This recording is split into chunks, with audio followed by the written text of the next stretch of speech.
जब मैं गुनाहों में पड़ा, तेरे प्रेम से मैं दूर था, तेरे सन्मुख आने के लायक मैं कदापि योग्य न था, पर तू ही मेरा सहारा बना, अपने पास मुझे बुलाया।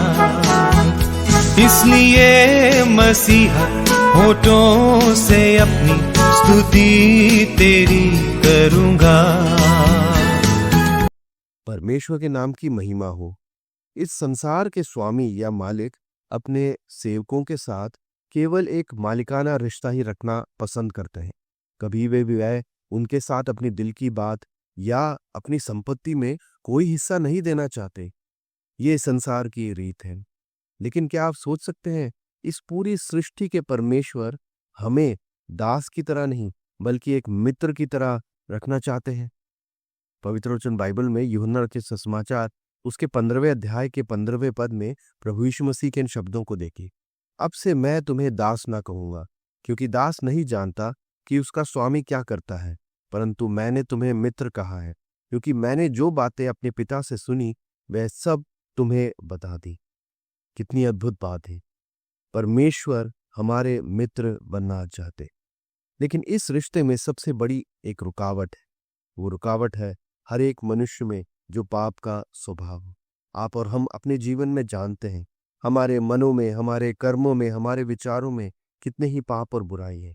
इसके साथ हम पवित्र परमेश्वर के साथ एक रिश्ते में कैसे आ सकते हैं, बल्कि हम परमेश्वर के विरोधी बन गए हैं, जिस प्रकार पवित्र वचन बाइबल हमें बताता है। और हम अपने किसी भी भलाई के काम से इस भेद को खत्म नहीं कर सकते।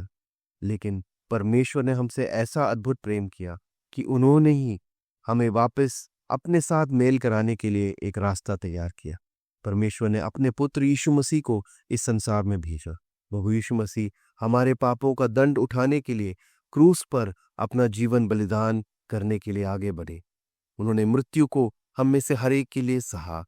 तीसरे दिन मृत्यु पर जय पाकर वो जी उठे, क्योंकि वह परमेश्वर है। इस प्रकार उन्होंने परमेश्वर के साथ मनुष्य का विरोध को खत्म किया और मेल मिलाप का रास्ता खोल दिया।